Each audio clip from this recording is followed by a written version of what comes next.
L'évangile que tu prêches peut ne pas être accepté. Parce qu'aujourd'hui, nous faisons face aux chrétiens qui aiment les miracles. Mais ne sois pas étonné. Continue de dire la vérité. Mesdames et messieurs, bienvenue dans votre émission Entre nous. Ici, nous dénonçons les frasques des faux pasteurs, mais nous mettons aussi les vidéos qui vous poussent à être meilleurs et avancer. Je suis Will Gospel, Mister Zelou, le policier de l'évangile. En passant, je vous dis générique.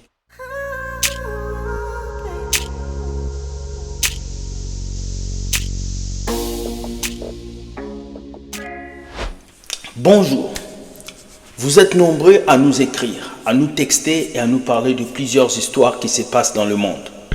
Sans pour autant oublier que beaucoup d'entre vous, vous avez les soucis d'avancer, d'aller de l'avant. Pas qu'à l'église, il y a des vrais et des faux.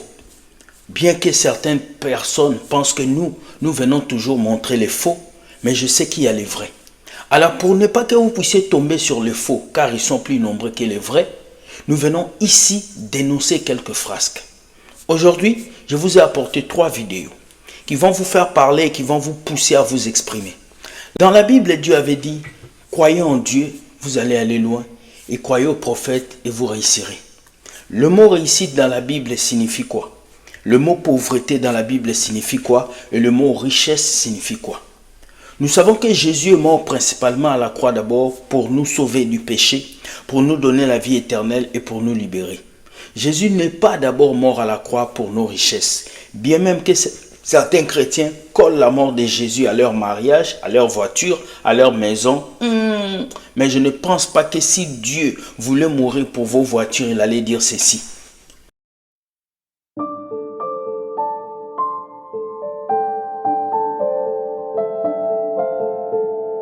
De quel sert-il à un homme de se réjouir dans le monde s'il doit perdre son âme? Dieu n'allait pas dire ça.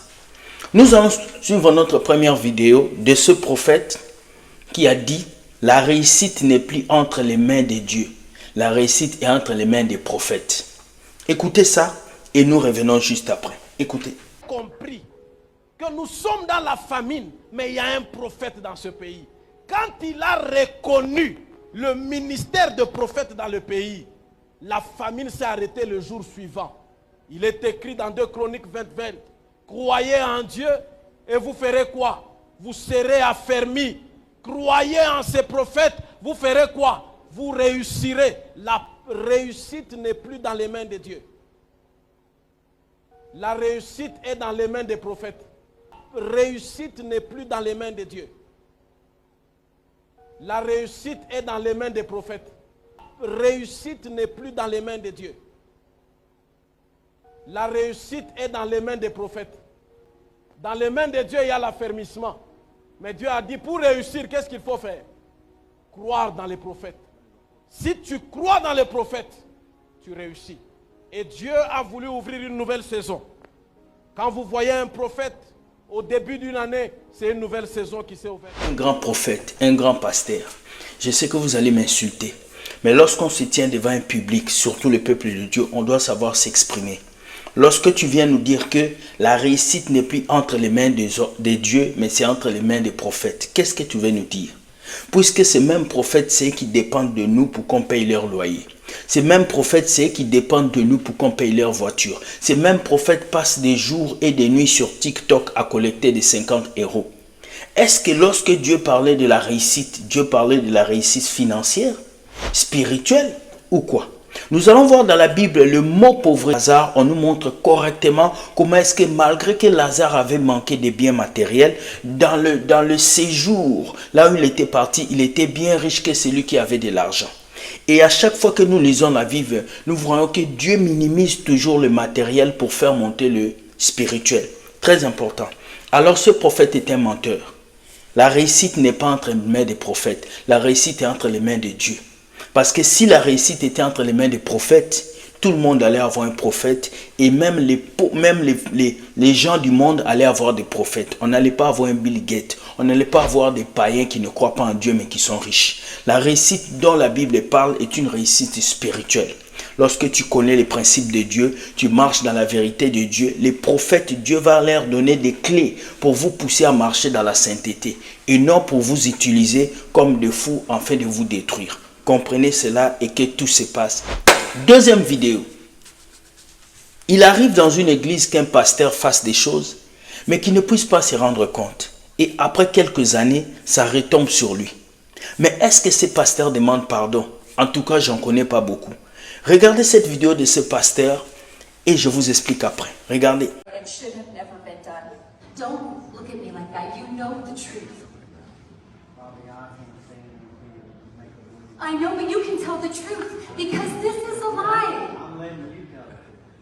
But you need to tell the truth. You know My wife is not just adultery, it's another level when it's a teenager. And I will not let this man talk about my wife like that. It happened for 9 years when she adultery. So here's the covenant period ring back. I don't want it in my home. We're done.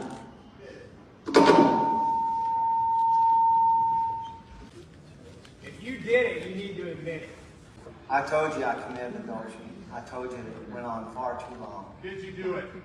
That's all we need to know. Yes, we did. You didn't tell them she was 4.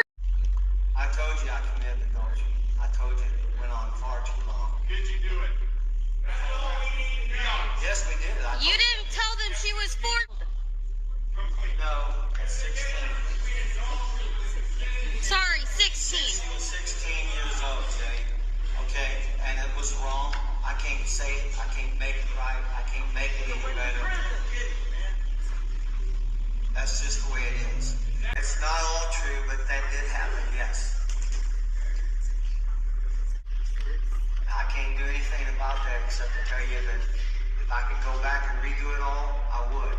I can't. And all I can do is ask you to forgive me. And I'm doing what the Bible process or biblical process is in the church. I'm stepping down, stepping aside. And, you know, it's been 20 years. I know, I guess it doesn't count for anything. We love them. I ask you to forgive me for everything that we have done wrong in our lives. We pray that you guide us this week, that we pray that you just help us.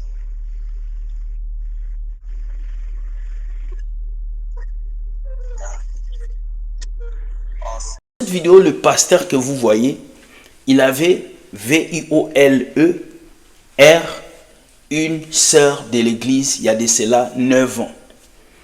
Il y a longtemps. Alors lorsque ce pasteur a construit son église, tout a commencé à avancer. La femme qu'il avait, VIOLE, est venue.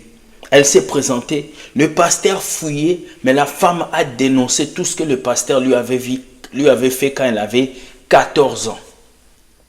Alors, qu'est-ce qui se passe? Le pasteur était dans le fait accompli et tout le public a commencé à lui dire « Qu'est-ce que tu vas faire ?» J'ai aimé le cœur de ce pasteur et son humilité.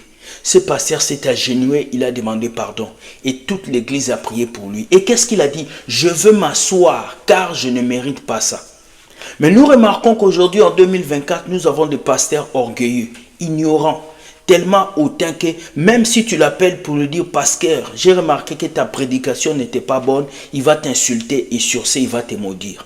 Mais les hommes de Dieu doivent apprendre le comportement de ce pasteur.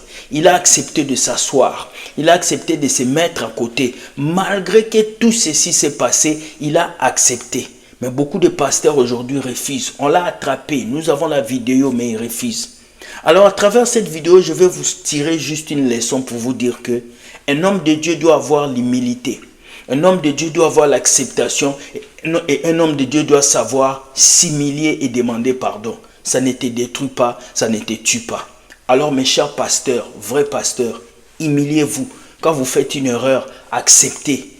Et ne prenez pas vos fidèles comme des petits bébés. Un fidèle peut t'apprendre des choses que tu ne connais pas.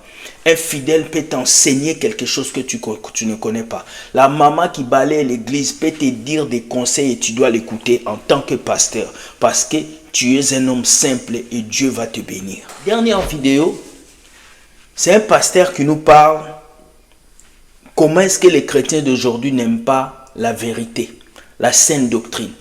La Bible a dit dans les derniers temps, les gens vont avoir des démangeaisons pour la vérité et ils vont se choisir des docteurs, ils vont aimer la mauvaise parole. C'est ce que nous voyons aujourd'hui. Quels que soient les faux miracles, quels que soient les faux pasteurs, quel que soit tout ce qui se passe, les gens continuent toujours de suivre les faux pasteurs. Pourquoi? Parce qu'il y a un esprit d'égarement qui est attaché à eux.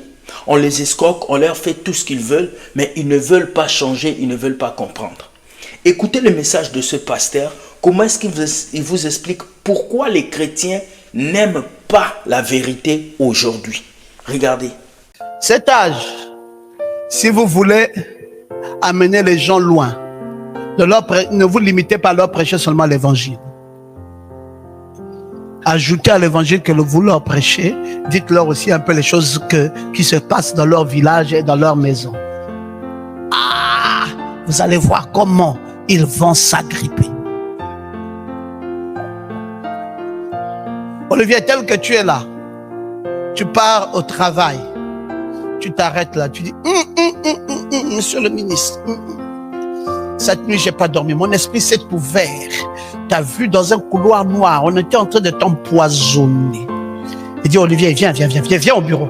Viens m'en dire plus. Viens m'en dire plus au bureau. Viens m'en dire plus au bureau. Et vous serez à deux au bureau. Il dit, dis-moi, comment tu vois ça? Tu dis, ah, monsieur le ministre, attention.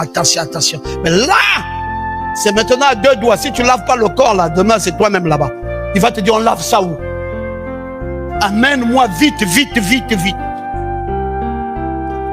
Mais tu dis, mais pourquoi les gens sont comme ça aujourd'hui? Ils vivent dans un âge appelé le cancer.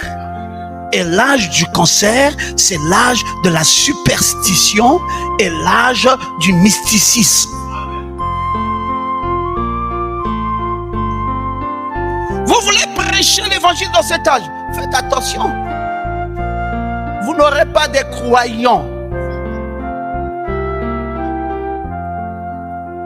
Les gens ne sont pas prêts à ce que vous leur dites là, vos histoires que vous voulez enseigner là.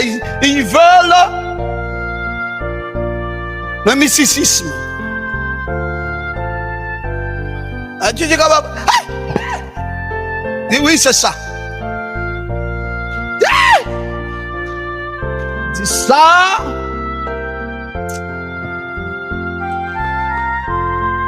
Papa, on peut encore te voir où? Tu dis venez. Il a tout dit. Il a tout dit tellement que je n'ai rien à dire. À part dire que nous sommes dans ces siècles-là, où lorsque tu dis la vérité, tu vas perdre tes amis. Lorsque tu dis la vérité, tu vas perdre ta famille. Lorsque tu dis la vérité, tu vas perdre les chrétiens charnels. Voilà pourquoi nous ne faisons pas ces vidéos pour plaire aux gens. Nous ne faisons pas ces vidéos pour qu'on nous acclame. Si tu nous insultes, c'est ton problème. Si tu n'aimes pas ce qu'on fait, c'est ton problème. Mais tant que vos pasteurs vont continuer à envoyer des hérésies, nous viendrons ici pour vous dire la vérité. Chrétien, réveille-toi. L'évangile que Christ a envoyé, c'est un évangile qui sauve ton âme. Tout ce que tu peux avoir comme argent, voiture, c'est avec le travail que tu vas l'avoir. Ce n'est pas en claquant les mains. Ce n'est pas en allant donner des offrandes à l'église. Non, l'église n'est pas une tontine. L'église, ce n'est qu'un lieu. Mais le lieu qui compte pour toi, c'est ton cœur. Dieu habite ton cœur. Il n'habite pas dans ce lieu que tu appelles bâtiment. C'est une vérité. Si Dieu voulait habiter à l'église, il n'allait pas nous dire de l'accepter dans nos cœurs comme Seigneur et Sauveur. Alors comprenez, le seul message que je viens vous apporter tous les jours dans cette émission entre nous, c'est cherchez Jésus, donnez vos vies à Christ, afin que Dieu puisse changer vos vies. C'est le message que Dieu m'a donné.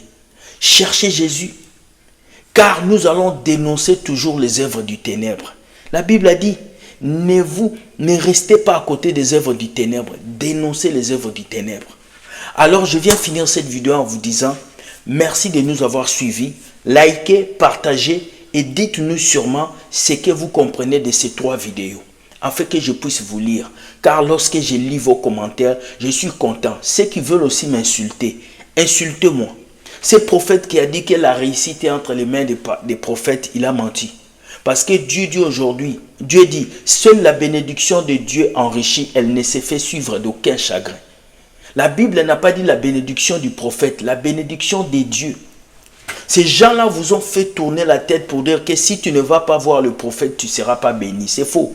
Dieu t'a béni dès le jour où tu as accepté Jésus. Tu as une relation directe avec Dieu aujourd'hui. Aujourd'hui, tu es le temple du Saint-Esprit. Dieu habite en toi. Alors, tu n'as pas besoin de courir, de tourner, mais tu as besoin de laisser Dieu résider en toi afin de te bénir au-delà de ce que tu veux. Like, partage et passe une très bonne journée. Sur ce, je vous dis bye bye. Dieu gagne toujours et Satan va toujours perdre. Ciao.